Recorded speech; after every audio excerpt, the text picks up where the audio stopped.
This is Joshua Hire for JTH Boxing here today with hot prospect Saqib Mehmood. Saqib, first of all, thank you very much for your time. Always good to speak to you. And how is everything?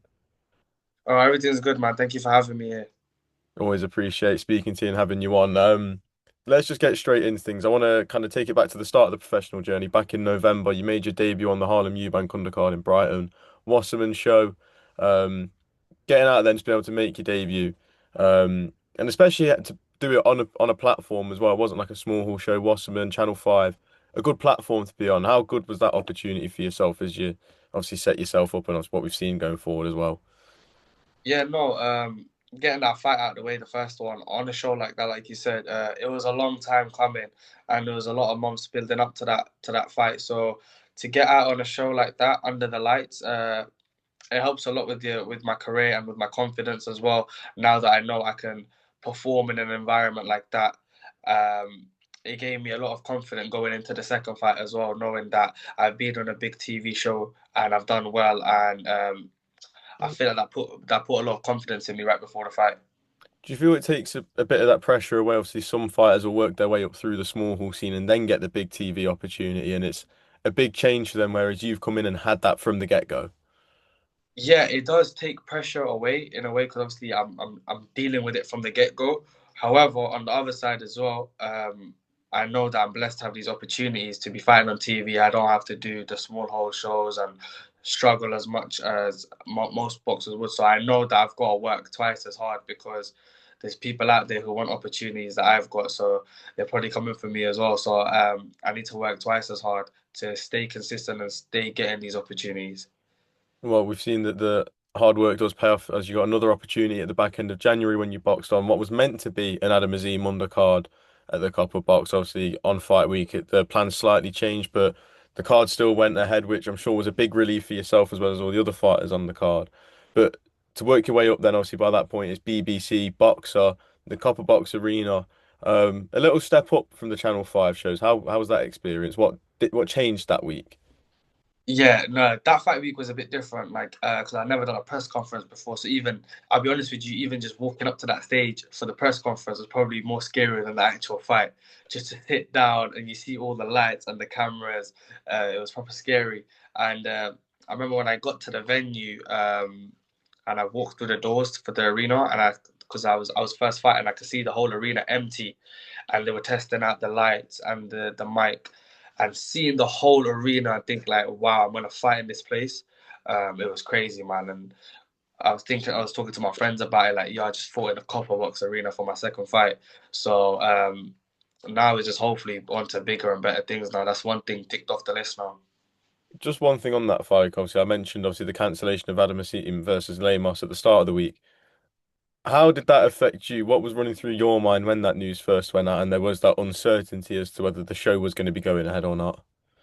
Yeah, so I got a phone call from my management team and said, I got some news for you. But literally while he's saying that, I can feel a vibration on my phone. And about five people have sent me the Ring magazine like poster thing, said, "Oh, yo, he's still fighting, he's still fighting." So then I started bugging out on the phone. I was like, "Yo, am I fighting or not?" And they're like, "No, no, we're talking, everything's gonna be fine." This that they're just reassuring me that everything's gonna be fine. This time I've started like the last part of the diet as well. No carbs. I'm thinking I've started no carbs for no reason. Like I'm gonna go mental. There's so many things I'm missing out on, and but no, luckily it came off. So a big shout out to Boxer, to Ben Shalom, because we saw on that Moses card not long ago. He pulled that and they moved the whole card, and I've got a friend on the card as well. Jordan Flynn. Yeah. So I know how much of a pain it is to just move your whole fight, and obviously like refunding the tickets and everything like that. It would have been so long for me, but I'm happy that they kept the show on. And to be fair, it was a really good show, man, in a really good arena. So I was happy that they did that. And then just looking at the debut performance to the performance on January 31st, where do you feel there was improvements from that debut?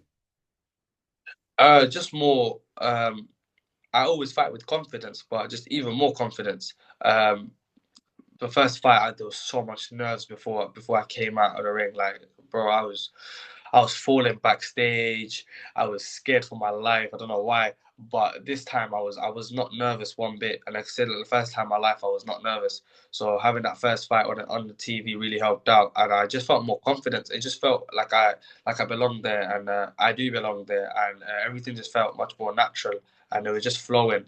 And now I'm already thinking about the next one, and I can't wait to get in there again. Well, the talk is that you'll be out on another boxer card again very soon. I believe May is the date. Can you shed any light on that when you're next back out? Yeah, obviously we're still finalizing the dates and stuff, but it should be sometime in May. Yeah. And obviously, speaking with your management as well, there's been offers not just from Boxer, Channel 5 and Wasserman, but heard that Matchroom have shown some interest, Queensbury have shown some interest. Obviously, right now, I know that your commitment is with Boxers, they have took the option on you. But seeing that interest from all the other promoters, that can only be a compliment to your work. Yeah, no, it's crazy. I remember last year I couldn't even get an opportunity with one of them. I was thinking about boxing on small hall shows, and then now after this fight, um, it seems like they're all interested, and it's like a when my management team is speaking to me about this, like, oh, this person's interested, and this person, I start bugging out, and it's like a pinch yourself moment. I'd be like, yo, is this actually true? I call my family and I'm like, this person has said this about me, and I'm like, is this actually happening? But Boxer, they put me in the last show. They treat me well. I got the plus one with them, and I'm looking to put on a really good performance. And after that, we'll assess what options are best for me in my career. And yeah, we'll just take it one fight at a time for now. And what is I'll start off with what's the long-term goal for yourself? Like when you wrap up your career and all said and done, what do you want people to remember you for and what do you want to have achieved? Um, Coming from Luton, man, we've never had a world champion, man, and that's something I really want to do. I really want to one day, hopefully, box in Kenilworth Road in our football stadium. That's something I've always wanted growing up. Um, I just want to be remembered, man. My family name, I want that to always be remembered. I'd want my kids, I want my grandkids to grow up and say that my granddad was a boxing champion. Just something like that. Things like that always stick with me. But most of all, I want to make my family proud, and I'm doing that now. So I just gotta keep it going. And then what's the short-term goals? If we would set out like a little roadmap for yourself over the next 12 months, 12 to 18 months, what level do you want to be at? What titles do you want to be competing for? Yeah. So I'd want to hopefully tick off four this year. I've done one. Obviously, I got the second one in May, so hopefully another two this year. That'll take me to five. I want to box for a youth title soon, something like that. They've got quite a lot now. These youth titles, these silver titles. So I'd want to do that in the next 12 to 18 months. I believe I can win a few of them at super featherweight. I feel like I'm really big for the weight. I'm strong for the weight. Um, and yeah, I feel like I'm the most one of the most exciting prospects in the country. So it's just about getting these opportunities on these platforms, which I am now, thankfully. And it's about just showing up now. Do you feel the youth titles are a little bit neglected at times, and sometimes we see fighters maybe just jump to like the English, maybe the area title fights, but sometimes it would be good to go down that youth title road as well. I feel like people overlook them, but they're good for young fighters like myself going up the ranks because it's like progression, and it also tells you where you're at. It's like a good gauge to see whether you can take that next leap or whether you need another fight or two at a level before pushing an area level or an English level.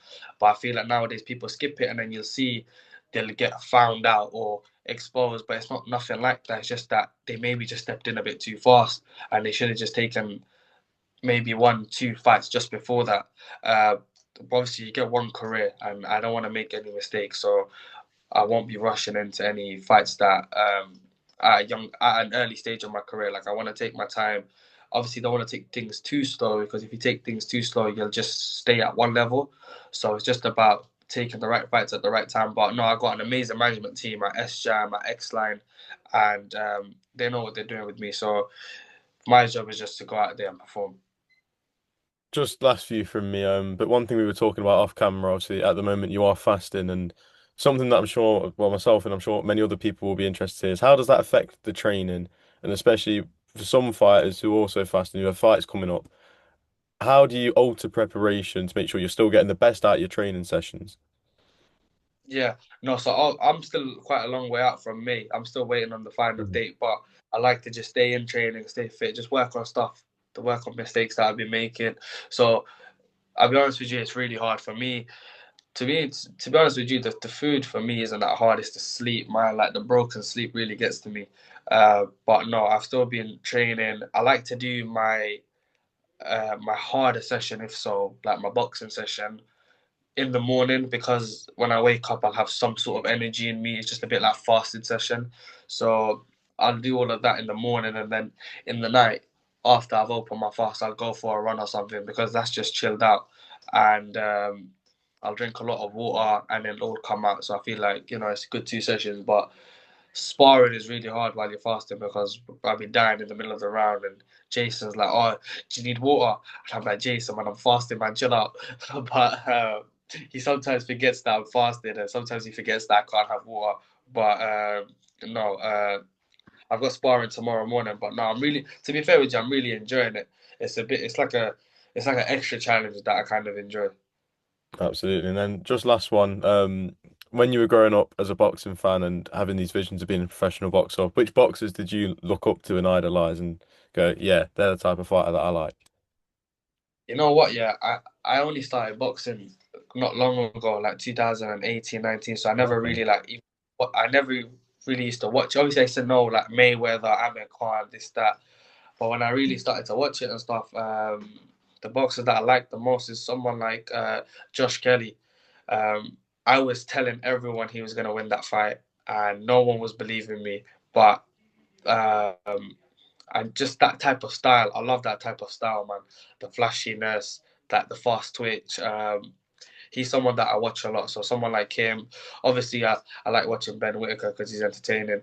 But them type of fighters, man, you gotta be entertaining, man. You can't be boring. You can't be just like the same old other fighters. You need something to stand out. And they're two that I watch a lot because they have that X factor, in my opinion. Absolutely. Well, Saqib, really appreciate your time. Really good to catch up with you for the first time. And yeah, we look forward to seeing the development of your career throughout 2026. Thank you. Thank you for having me.